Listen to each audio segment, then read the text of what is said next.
Farmers खुश क्यों नहीं है? पिछले कुछ दिनों से आपने ऐसे फोटोज देखे होंगे, प्रोटेस्ट और फार्मर्स के वीडियो शेयर किए होंगे, लेकिन क्या फर्क पड़ता है? कुछ लोग होते हैं जो जय जवान जय किसान कहते तो हैं, लेकिन 2 मिनट बाद सब भूल जाते हैं, क्योंकि क्या फर्क पड़ता है? हम तो आधा सच जानकर खुश हैं और आधा सच झूठ से भी ज्यादा डेंजरस होता है। क्योंकि किसानों की मदद करने के पहले हमें किसानों को प्रॉब्लम्स क्यों हैं ये समझना होगा। वीडियो शुरू करने से पहले एक रिक्वेस्ट है, अगर आपने आपके पॉलिटिकल व्यू से पहले ही डिसाइड कर दिया है कि क्या सही है और क्या गलत, तो फिर ये वीडियो आपके लिए नहीं है, इस वीडियो को स्किप कर दीजिए। लेकिन अगर आप एक्चुअल में सॉल्यूशंस डिस्कस करना चाहते हैं तो इस वीडियो को जरूर देखिए, क्योंकि इसी बहाने हमारा ध्यान फार्मर्स के इश्यूज पर आ गया और गवर्नमेंट और फार्मर्स दोनों से क्या गलतियां हो रही है ये हम इस वीडियो के एंड में डिस्कस करेंगे। तो प्लीज इस वीडियो को एंड तक जरूर देखिए। अगर आपको हमारी बातें सेंसिबल लगती है तो इस वीडियो को अपने दोस्तों के साथ शेयर कीजिए। फार्म बिल्स को डिटेल में हमने इस वीडियो में एक्सप्लेन किया है। Please watch this video to understand कि फार्म बिल्स असल में है क्या। प्रॉब्लम 1, फार्मर्स का सरकार पर विश्वास नहीं। ये एक्ट जो कॉन्ट्रैक्ट फार्मिंग की बात करता है उसमें मेंशन डिस्प्यूट रिड्रेसल सिस्टम काफी वीक है। प्राइवेट कंपनी के साथ कॉन्ट्रैक्ट करने पर अगर कुछ डिस्प्यूट हुआ, कुछ प्रॉब्लम हुआ,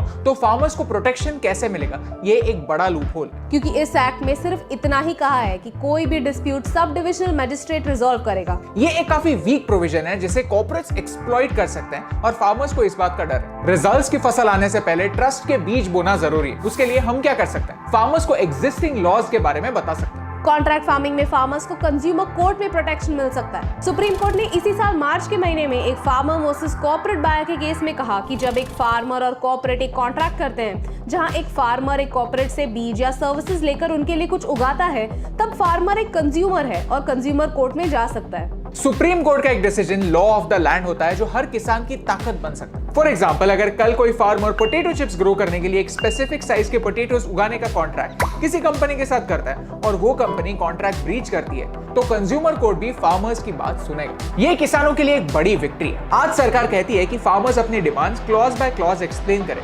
किसान इस जजमेंट का यूज सोल्यूशन तक पहुंचने के लिए कर सकते। पंजाब में भी 30 सालों से पेप्सिको फार्मर्स से कॉन्ट्रैक्ट फार्मिंग करवा रहा है। एक्सपीरियंसेस अलग अलग हैं। कई लोगों को प्रॉफिट हुआ है और कई लोगों को लॉस। डिफरेंस यही है कि आज तक ये कॉन्ट्रैक्ट्स वर्बल हुआ करते थे, जहां पे फार्मर्स का नुकसान होने का ज्यादा चांस है। जब अग्रीमेंट राइटिंग में होता है तब प्रूफ रहता है कि अग्रीमेंट के टर्म्स क्या हैं। Farmers need to know their rights. Problem 2, infrastructure is broken. इस एक्ट के अंदर सरकार मिडिलमैन को हटाना चाहती है ताकि फार्मर्स का इनकम बढ़े। मिडिलमैन को हटाना फार्मर्स और कंज्यूमर्स दोनों के लिए फायदेमंद तब होता है जब मिडिलमैन कोई वैल्यू एडिशन तो करता नहीं है, लेकिन फिर भी दाम बढ़ाता है। मंडी यानी एपीएमसी एक ऐसा सिस्टम है जिसका काम ये किसानों को फैसिलिटीज प्रोवाइड करना, जैसे कि सॉर्टिंग, वेइंग, स्टोरेज एटसेट्रा। ये रिसर्च कहता है कि 1/3 मंडीज में तो टॉयलेट भी नहीं है, कोल्ड स्टोरेज और वेइंग फैसिलिटी तो दूर की बात। The Mandi system is far from perfect. पूरे भारत में 7320 एपीएमसीज है जो इक्वली डिस्ट्रीब्यूटेड नहीं है। पंजाब जैसे स्टेट में 116 स्क्वायर किलोमीटर के लिए एक मंडी है, whereas मेघालय जैसे स्टेट में 11,215 स्क्वायर किलोमीटर के लिए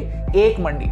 दो अलग अलग स्टेट्स के फार्मर्स के मंडी का एक्सपीरियंस सेम होना इम्पॉसिबल है। यहाँ एम बायर्स में कंपटीशन बढ़ाना होना चाहिए ताकि फार्मर्स को एक चॉइस मिले, बेटर प्राइस मिले। सरकार का पॉइंट ऑफ व्यू ये है कि आज मंडीज में मिडिलमैन ने यानी आढ़तियों ने एक लॉबी बनाई हुई है जिसकी वजह से फार्मर्स को सही प्राइस नहीं मिलती। Whereas फार्मर्स का ये डर है कि कॉर्पोरेट्स अपने मार्केटिंग मनी से एपीएमसी को कंपटीशन से निकाल देंगे। पहले तो वो अच्छे प्राइसेस देंगे, फिर वो फार्मर्स की नहीं अपने फायदे की सोचेंगे। एक ब्रोकन सिस्टम से दूसरे ब्रोकन सिस्टम में नहीं जाना है, मोनोपोली का प्रॉब्लम मिटाना है, फ्री मार्केट को लाना है। ये दूसरा एक्ट फार्मर्स को एक चॉइस देता है और ये चॉइस बरकरार रखने के लिए मंडीज को बेहतर बनाना होगा। लेकिन कंपटीशन बढ़ाने का फायदा फार्मर्स को कैसे होगा? चलिए कुछ एग्जांपल्स लेते हैं। आर्मी कैंटीन्स में आर्म्ड फोर्सेस को जैसे कम दामों में एवरीडे आइटम्स मिलते हैं, वैसे ही मध्य प्रदेश की मंडीज में खेती के लिए नेसेसरी सामान मिलने वाले शॉप्स ओपन करने का डिसीजन लिया गया, जहां पर किसानों को कम दामों में सामान मिलेगा। महुआ एपीएमसी ने कंपटीशन की भनक लगते हुए ही कहा कि उन्होंने लॉकडाउन के समय 1.5 करोड़ सेस कलेक्ट किया था। वो फार्मर्स को सोलर पैनल पर डिस्काउंट देने के लिए और फेंसेस लगाने के लिए यूज कर सकते हैं। इसे कहते हैं वैल्यू एडिशन। अगर ऐसे ही सर्विस सारी मंडीज फार्मर्स को देना शुरू करेंगे तो फार्मर्स मंडी छोड़कर बाहर क्यों जाएगा? प्रॉब्लम 3, किसान गरीब क्यों? सॉइल हेल्थ डिक्लाइन हो रही है। 50% से ज्यादा हाउसहोल्ड्स कर्जे में डूबे हुए हैं। इनपुट कॉस्ट हाई है और प्रॉफिट मार्जिन कम है।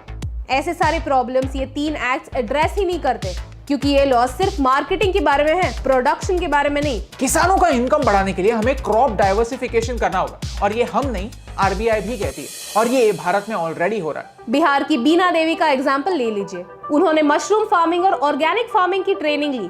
मशरूम्स जो प्रोटीन का एक एक्सीलेंट सोर्स है और जिसकी मार्केट में बहुत ज्यादा डिमांड है, मार्केट को समझकर कम कॉस्ट में ज्यादा मार्जिन वाला प्रोड्यूस बनाने की वजह से आज बीना देवी हर महीने 1 लाख रुपए तक कमाती हैं, और वो भी अपने इस छोटे से फार्म से। पंजाब में भी ड्रैगन फ्रूट जैसे एक्सोटिक फ्रूट्स ग्रो करके कम पानी और कम पैसे खर्च करके फार्मर्स ज्यादा प्रॉफिट कमा रहे हैं। ये पॉसिबल हुआ क्योंकि बदलते जमाने के साथ हरबंस सिंह ने अपने तरीकों को भी बदला। आज एक साइड इन तीनों एक्ट्स को ब्लैक एक्ट्स कहती है और दूसरी साइड मानती है कि यही 3 एक्ट्स उनके सारे प्रॉब्लम्स का समाधान है। एक्चुअल सच इन दोनों एक्सट्रीम्स के बीच में। बात सिंपल है, किसान जख्मी है और ये जख्म भरने की जरूरत है। जख्म भरने के लिए गड्ढे खोदने की नहीं, एक ब्रिज बनाने की जरूरत है। वाटर कैनन्स को यूज करना, लाठी चार्ज करना और टीयर गैस किसानों पर फेंकना ऐसे कहने जैसा है कि चोट लगी ही नहीं है और जख्मों को इग्नोर करने से गैंग्रीन हो सकता है। ये सरकार को समझने की जरूरत है। वैसे ही तीनों लॉज को ब्लैक लॉज कहना उन फार्मर्स पर इनजस्टिस होगा जो एग्जिस्टिंग सिस्टम के लिए एक ऑप्शन चाहते हैं और जिन्हें इन लॉज से एक्चुअल फायदा हो रहा है। सी, इन 3 लॉज में कुछ लॉजिकल गैप्स हैं। बड़े बड़े कॉर्पोरेशंस किसानों को लूटने लगे तो, फ्यूचर में एमएसपी डिक्लेयर होना ही बंद हो गया तो, मंडी का हाल बीएसएनएल जैसा हुआ तो, फ्यूचर के डर तो क्लियरली दिख रहे हैं लेकिन फायदे क्लियरली नहीं दिख रहे। 2.5 महीनों से इस पर प्रोटेस्ट जारी है और फिर भी कोई प्रोग्रेस नहीं। ये एक बड़ा कम्युनिकेशन फेलियर है और जहां ऐसी कम्युनिकेशन गैप आ जाती है वहां एक प्रोटेस्ट हाईजैक करना पॉसिबल हो जाता है मिस इन्फॉर्मेशन के साथ। फॉर एग्जाम्पल, लोगों को ऐसे मिसलीड किया जा रहा है कि कॉन्ट्रैक्ट फार्मिंग की वजह से कॉर्पोरेट्स लैंड छीन लेंगे, व्हेयरएज एक्ट में एक ऐसा सेक्शन है कि कोई भी contract farming agreement land purchase, mortgage या लीज के लिए एंटर नहीं किया जा सकता। ये फोटो कई पंजाबी सेलिब्रिटीज ने शेयर की थी, आपने भी इमोशनल होकर शेयर कर दी होगी। लेकिन सच तो यह है कि यह आज की नहीं 2 साल पुरानी फोटो है। मुझे लगता है मिस इन्फॉर्मेशन फैलाकर लोगों को इमोशनल करना गलत है। वैसे ही प्रोटेस्ट की लेजिटिमेसी को खत्म करने के लिए दूसरी तरफ से भी मिस इन्फॉर्मेशन स्प्रेड हो रही, वो भी गलत। और प्रॉब्लम यह है कि आपका ये झूठ जब पकड़ा जाता है तब आपका पॉइंट भी लोगों को झूठ लगने लगता है। यहाँ ये आपकी रिस्पॉन्सिबिलिटी है कि आप इमोशनल बनकर नहीं, रैशनल बनकर सोचें। कोई भी चीज शेयर करने से पहले खुद कंफर्म हो जाए कि फैक्ट्स क्या हैं। इन फैक्ट्स को लोगों तक पहुंचाने में हमारी हेल्प कीजिए। Tag your friends, tag your leaders, tag your favourite influencers. See, I know कि 99% लोग ये वीडियो एंड तक देखेंगे भी नहीं क्योंकि दिखावे के लिए एक्टिविज्म करना आसान होता है, लेकिन प्रॉब्लम समझ के डिस्कस करके उन पर सोल्यूशन निकालना सिर्फ 1% लोगों को ही आता है और उन 1% लोगों से मुझे फर्क पड़ता है।